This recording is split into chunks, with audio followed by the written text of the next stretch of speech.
With me here is the Executive Director of Lead for Ghana, Mr. Daniel Dotse, who has come to visit, who is visiting Nairobi, and we thought we would have a discussion with him to just understand what he does and how that is contributing to the development of Ghana. Welcome, Daniel. Thank you very much. I really appreciate this, and I'm very happy to be here. Daniel, what does Lead for Ghana do? Well, Lead for Ghana is a subsidiary of Lead for Africa, and the mission of Lead for Ghana is literally to generate the next generation of leaders that would go into the system and change systems in the country that would ensure that every child in the country, irrespective of their socioeconomic background or their geographical location, once they walk into a classroom, they'll receive the best possible education that there is. And the reason we also do that because we believe education is a silver bullet solution to all societal problems. So if we can solve educational challenges in Ghana, then by default we will solve our economic and development challenges that the country faces as it is today. Why do you think leadership is such an important thing for Ghana at the moment? Well, I think, it's so important because leaders ultimately are the ones that are the custodians of a society. So if a society is going to do well, it's literally going to come from the leadership of that particular society. And myself and we at Lead for Ghana believe that you have to be very intentional about developing leadership. It's not something that can be left to chance. So it's because of that reason why we do the work we do to make sure that the right people are in the right spaces, because leadership literally cascades across society and makes society a stronger place. You talk very passionately about the connection between education and leadership. And some people might argue that actually in Africa, that kind of correlation is never automatic. How should somebody be convinced that you're using education to raise leaders for your country? If you think about it, the only profession in the world that requires someone to execute on leadership skills on a day-to-day basis is teaching, right? So let's decouple those things. A good leader has to have a very clear vision. A good leader has to have a very good strategy. A good leader has to have a very good management skill set. A good leader needs to know how to motivate and influence people to take desired actions, okay? Now, when a teacher walks into a classroom and says, by the end of this term, I want my student to be able to move from point A to point B, what is that? That is vision setting. When a teacher walks into the classroom and says, by the end of this lesson, this is my lesson plan, and these are the things I'm going to do, that is strategy. When a teacher is able to manage children in the classroom, that's classroom skills management. When a teacher is able to call parents and get them to make time for their kids to be able to learn, that's motivating and influencing people to take desired actions. And they do this on an everyday basis. So by default, the natural things that we expect from leaders, teachers are the ones doing it all the time. So for us to be able to develop individuals to practice a skill set that is practiced every day, is for us to find those young people that we think are going to be the next generation of leaders in the country and put them in a profession that forces them to execute on leadership skills, i.e. put them in the classroom to become teachers for 2 years. But the beauty about that is whilst they're in the classroom, they get to understand how the multiple factors and systems affects education. So when they become leaders, they know how healthcare affects education, how transportation affects education, how things like hunger affects education. So if they want to solve educational problem, they need to solve healthcare, they need to solve transportation, they need to solve their hunger issues and so forth. And to bring that to life, let me give you a concrete example. Yes. For instance, if a child in Ghana or any part of Africa gets sick of malaria in a village, it might take them about 2 to 3 weeks to get back into the classroom. That's not the teacher's fault, right? But that child has missed 2 to 3 weeks of classroom lesson, which is going to set that child back. That's a healthcare issue. Someone needs to identify that and solve that problem so our kids are not staying out of school for a long period of time. Another thing is sometimes you go to villages where kids have to walk 45 minutes to 1 hour to get to the classroom. By the time they get to the classroom, they're very tired, they can't really pay attention. Again, that's not a teacher's problem. That's a transportation issue. Someone needs to understand how that transportation issue is affecting education and be able to solve it. So it's kind of having young people make the connections. Uh-huh. So when they get into leadership position, they can solve all the other factors that kids go through before they get to the classroom, and the factors that they face after they get out of the classroom. I would like you to just, for the sake of our viewers, to just paint a picture of what these 2 years in the program looks like. Yeah. Yeah. So first, you apply, you go to the Lead for Ghana website, you apply, there are a set of 5 questions or 6 questions that you have to answer. You submit your application. If your application is strong enough, we invite you to something we call the assessment center. At the assessment center, we test for your aptitudes, ability. You mock teach as well, so we know that you have some basic foundation. You have one-on-one interviews with the staff members of Lead for Ghana, just to get to learn more about you. And if you qualify, then you get that exciting letter saying, "Dear Kwame" or "Dear Amma, welcome to the Lead for Ghana Fellowship," and so forth. And then after that, we invite you to something we call the Training Institute. The Training Institute is a combination of virtual training and in-person training. The virtual training happens for about maybe 2 weeks. The in-person training may happen for about three weeks, where we bring all our candidates together in one place.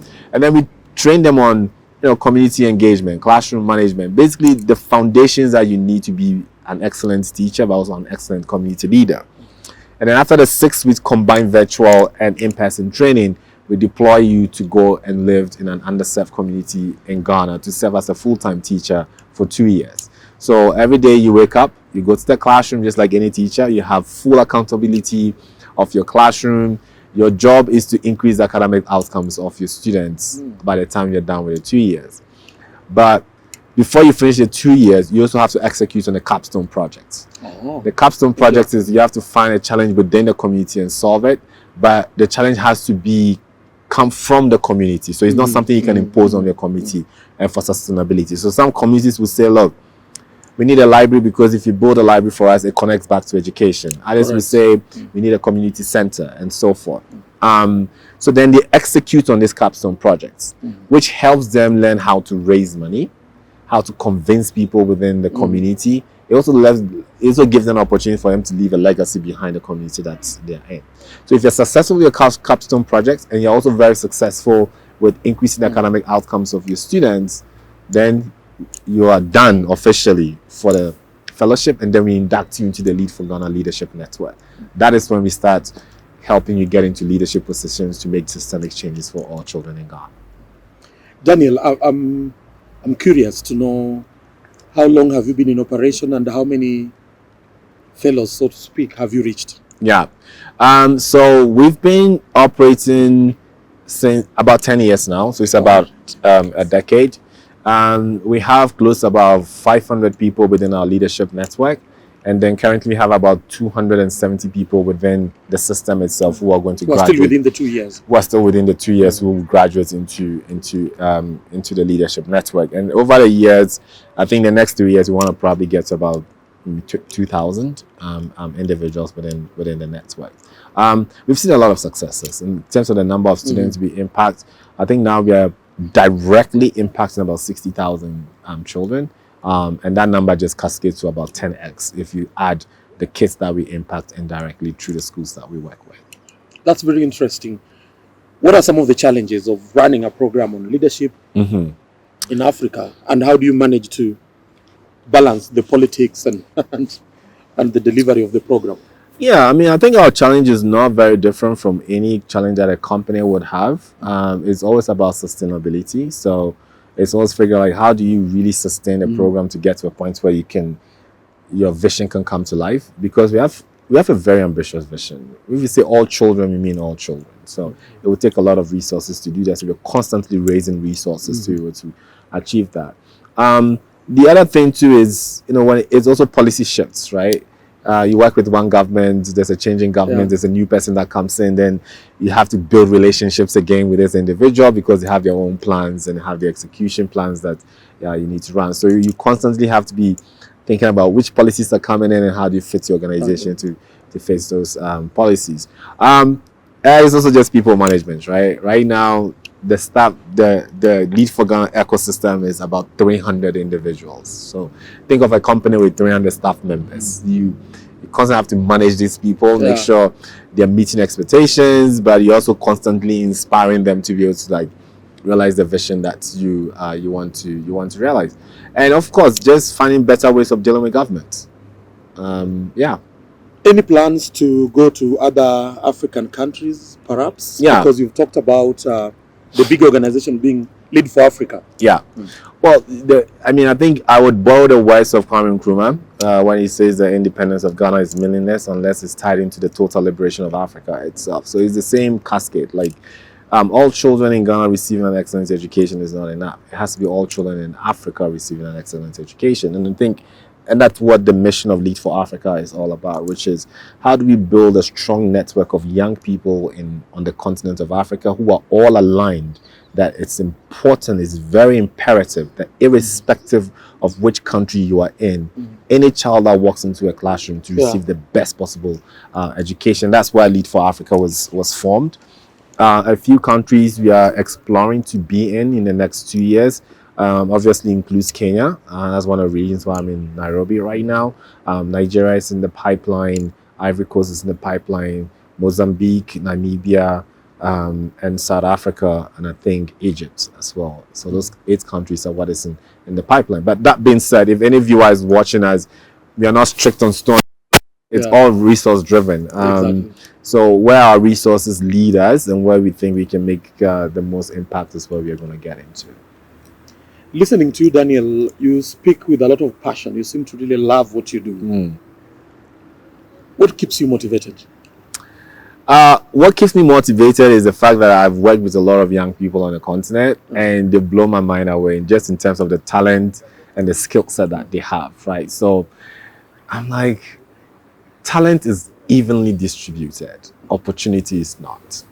So how do I do the best I can to put the opportunity in front of these talented individuals and literally just watch them do what they know how to do, which is produce magic, right? So the excitement of engaging with young people, listening to their aspirations, listening to what is possible for the future keeps me moving. But I also want my children to live in a better world than I lived in. So there's that personal connection to it as well. Like, how do I leave a world that would be much more better, much more fair, and much more just, especially to the African child. And one of your comments actually that I picked from you is that talent is evenly distributed, but opportunities are not. Yeah. And I think that will stick with me for quite some time. What advice do you have to staff from Zizi Afrique Foundation and people like us working in the development sector? Zizi Afrique is doing an amazing job. I would just say turn up the volume on it. Whatever it is, 10x it. Whatever your impact is this year, your next impact should be how do I 10x that? How do I multiply that impact by 10? When I say 10x it is, don't let the resources you think you need to raise to get to your 10x be the limiting factor. Just ask yourself, if I 10x this, what would Kenya look like? And then go out there and do whatever it takes to find the resources to bring that vision to life. I think that is so needed. So turn up the volume on it, and find people who are very passionate about development work and recruit those people, give them the necessary environment to be able to thrive. But definitely just turn up the volume on what you're already doing. Thank you very much, Daniel Dotse, for finding an opportunity to speak to us. And in Kenya, we say Karibu Tena, which means welcome back again. Okay. And please don't be a stranger. Anytime you are in Nairobi, please always reach out to us, because now you've become part of the family of Zizi Afrique. Yeah. Thank you so much. That is all we had in Zizi Sebuleni. And goodbye.